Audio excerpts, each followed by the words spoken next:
մեր համոզմամբ խախտել է, հանգեցրել է Անդրանիկ Մանուկյանի սեփականության իրավունքի եւ արդար դատականության իրավունքի կոպիտ խախտման։ Անդրանիկ Մանուկյանը դեռևս 1990-ական թվականներից ձեռք է բերել տուն, գործը ինքը շատ բազմադրվագ է։ Իրենց թվում էր գտնվում նաև Արթուր Մեսչյանը եւ իր կինը, Անդրանիկ Մանուկյանը այդ որոշումը բողոքարկելու հնարավորություն չունի։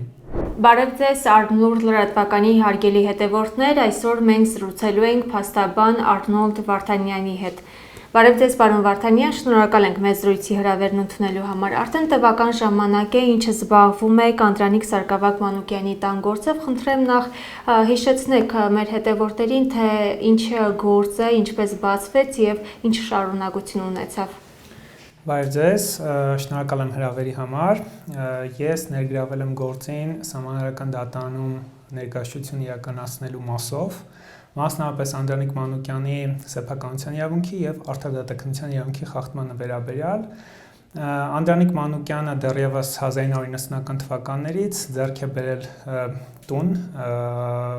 քաղաք Երևան Թումանյան երկրորդ անցուղի 5-րդ տունը իր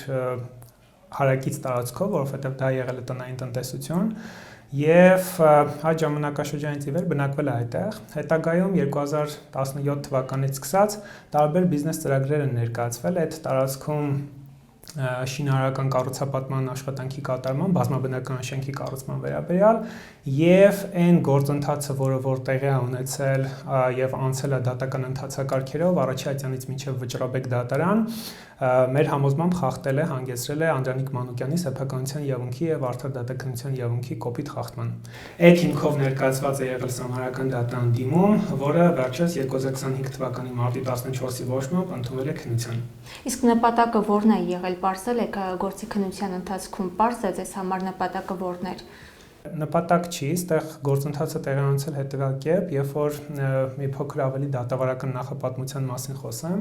էությունը հետևյալն է, գործը ինքը շատ բազմադրվագ է, այսինքն ինքը պարունակում է բազմաթիվ էպիզոդներ առայն, թե ինչպես արտահայտվել իրավունքների խախտումները,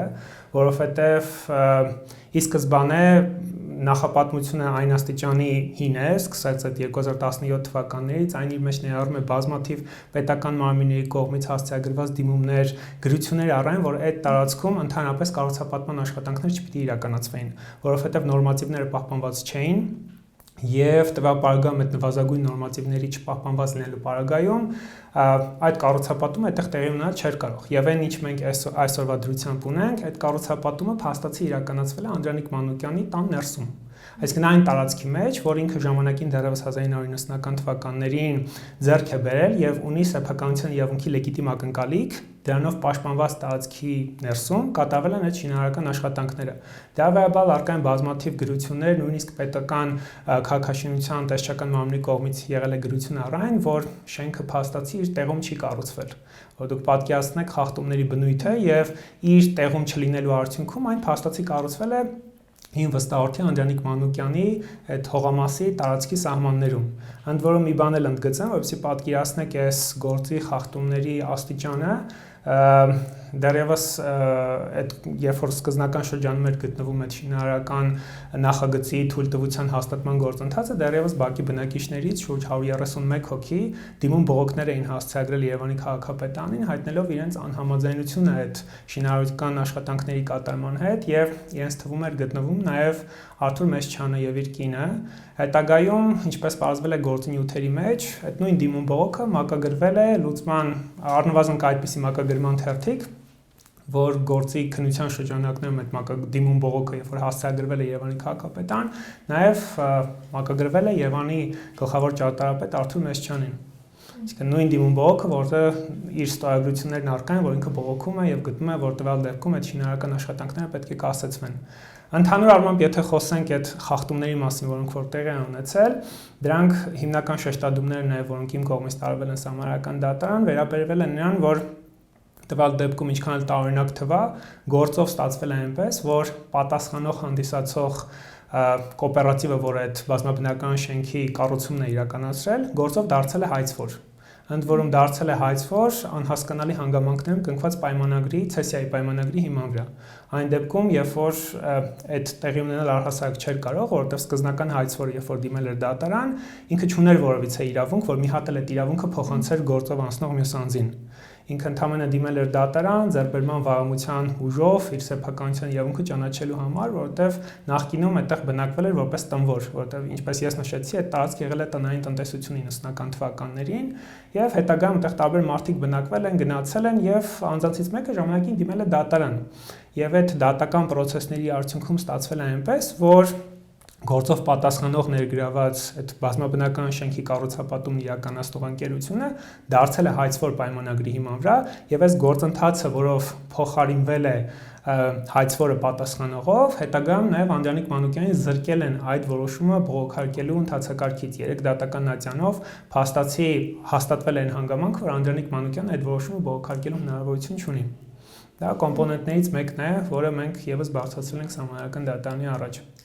Պարոն Վարդանյան, խնդրեմ ներկայացնեք, թե այժմ ինչ փուլում է գտնվում, ինչ ընթացքում է գտնվում այդ դատական գործը եւ նաեւ հայտնի է, որ դիմել եք, թե կարծեմ պատրաստվում եք դիմել միջազգային դատարան։ Արդյոք դա այդպես է եւ արդյոք միջազգային դատարանից ինչ ակնկալիքներ ունեք։ Մենք այս պահին գտնվում ենք ներպետական գործընթացների փուլում, որովհետեւ առնվազն Սահմանադրական դատարանի կողմից ներկայացված դիմումը քննության ընդունելու պայմաններում մենք հուսով ենք, որ այդ գործի քննության ավարտին Սահմանադրական դատարանի կողմից հնարավոր որոշման պայմաններում, եթե դատարանը բավարարեց մեր կողմից ներկայացված դիմումը եւ ներկայացված իրավադրույթները եւ դրանց իրավակիար պրակտիկայում տրված մեկնաբանությունը ճանաչած սահմանությանը հակասող եւ անվավեր, ապա հետագայում այդ որոշումը հիմք կհանդիսանա ներպետական դատարանների կողմից կայացված դատական ակտերի վերանայման համար։ Հետաբար այս պահին միջազգային ատյանների մասով ձեռնպահ կմնամ դիրքորոշում հայտնելուց, քանի որ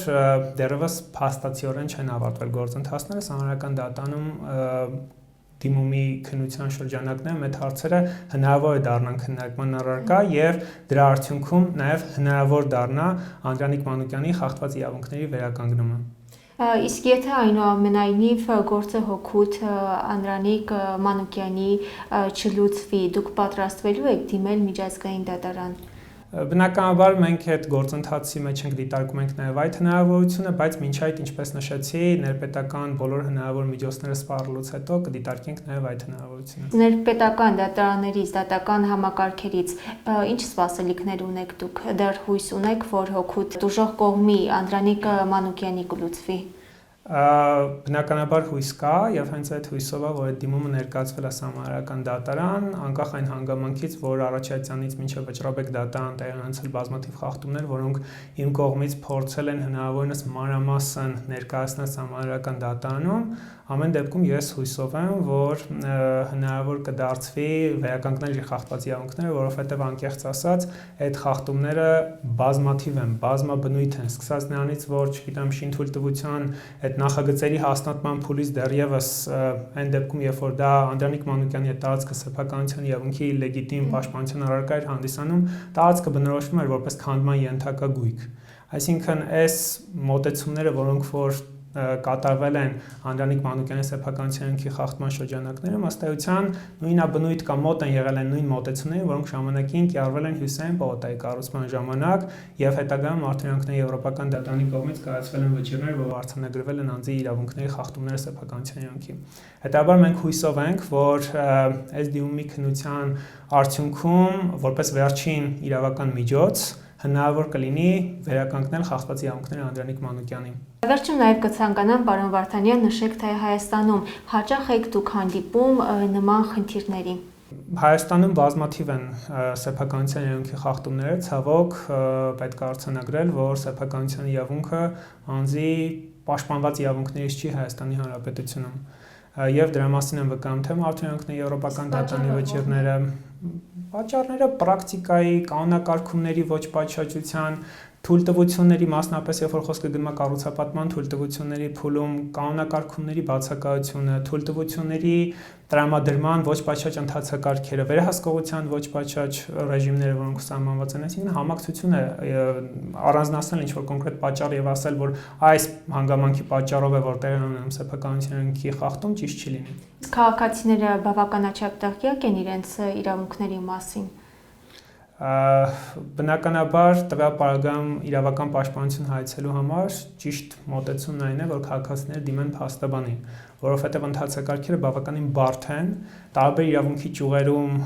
գործող հնարավորությունների, գործիքների կիրառման հնարավորություն կարող են ստեղծել, հետեւաբար միշտ խրախուսելի է եւ միշտ խորհուրդ է տրվում դիմել փաստաբանի օգնությանը իրենց իրավունքների պաշտպանությունը ապահովելու համար։ Շնորհակալություն։